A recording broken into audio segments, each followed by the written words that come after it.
For this problem, we have a rope which is hanging over the edge of a table. The rope is of length L. It's got a mass per length of rho. And we start out with a length of D, that rope hanging over the right-hand side. The weight of that piece is going to initiate motion of the rope to the right. And as the rope slides across the table, it experiences friction with the coefficient of kinetic friction there being a mu k. So what we want to do is determine the speed of the rope once the left end of the rope has reached the right-hand side of the table. What we're going to do is break the rope into two parts, the part which is on the table, the part which is hanging over the edge. And we're going to draw a free body diagram of each one of those. So we have to keep in mind that we know the mass per length of that rope. So the length of the rope that is on the table is the total length minus the length that at any instant in time is hanging over the edge. So if I call this length S, then the length of the rope there on the top is L minus S. So the forces that we have acting on the rope there on the top, there's going to be some tension force of F is going to be equal and opposite force like this. There's going to be a weight force of the piece that's hanging over the edge. It has a length of S, a mass per length of rho, so that's rho times S is the mass, and multiply that by G. The rope is being supported by normal force in. It's going to be having a weight, which is the length of that piece, L minus S, times rho times G. And then, of course, there's the friction force, which opposes that rope as it slides to the left. And the friction force is mu sub k times N. N, as we can see here from the picture, is equal to the weight of the rope that's on the table. L minus S, the quantity, rho times G. So I think we're in okay shape here. One other thing I'm going to say here is I'm going to, when I sum my forces, I'm going to call the direction to the right the positive sense for this variable there of y. And in a similar way, I'm going to use the same variable y and say on the right-hand side, y is positive down. Those two pieces are consistent because as the top rope moves to the right, the overhang piece of the rope moves down. So from Newton, I'm going to be writing Newton's second law for two parts. I'm going to call this piece on the right 1, and the piece on the table, call that 2.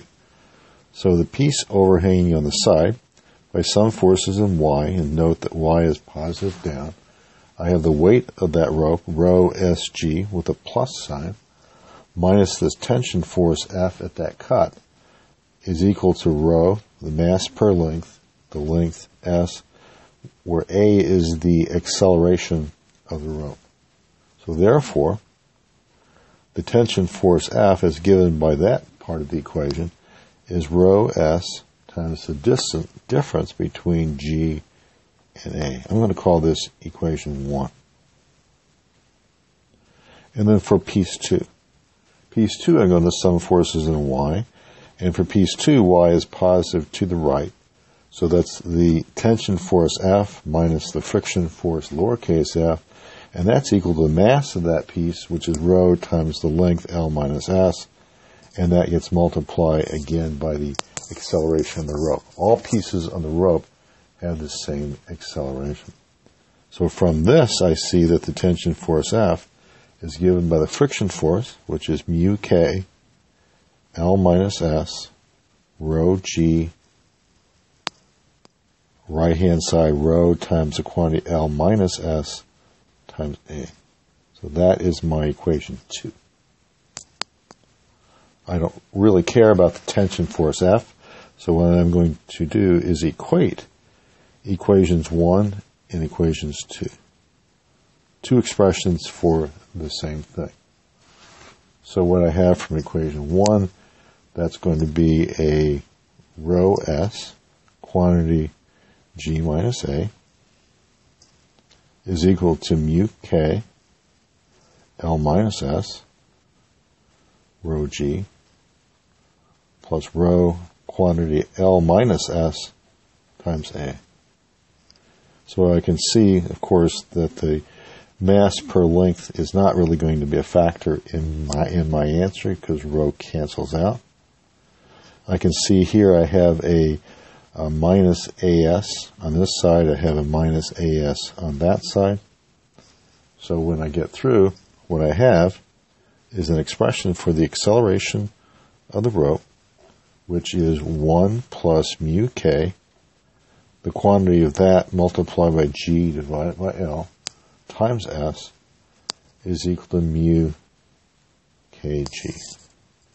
So this is an acceleration of the rope as a function of the amount of rope that's overhung on the right side at any instant in time. From kinematics, our third step here on kinematics is to say that the acceleration, which is the time rate of change of speed in this case, is equal to dv ds, ds dt. ds dt is nothing other than the speed, so this is v dv ds. I substitute that into my expression for A, so call it equation 3. Equation 3, therefore, I can write that as v dv is equal to 1 plus mu k, quantity times g, divided by L times S minus mu kg, all times ds. I've separated my variables to get v's on the left side, s on the right side. I integrate both sides. It starts out from rest. I want to find the speed v when s has gone from an amount of overhang of d to the whole rope overhanging there on the right-hand side. The integral v dv we know is equal to 1/2 v squared. And the right-hand side, of course, is simply going to be 1/2 of 1 plus mu k g over L. Integral of s is that 1/2 s squared, so this is going to be L squared minus d squared. I've already written the half out front. Minus mu kg times the difference between L and d. So what is v?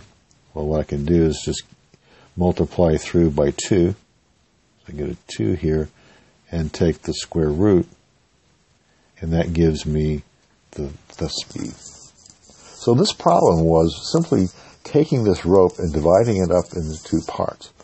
Both parts move the same. It's got the same acceleration, the same speed for any position. Each point moves the same. But the forces acting on the different parts are different. So if I look at the piece on the top, as it slides, it's being pulled by this tension force F.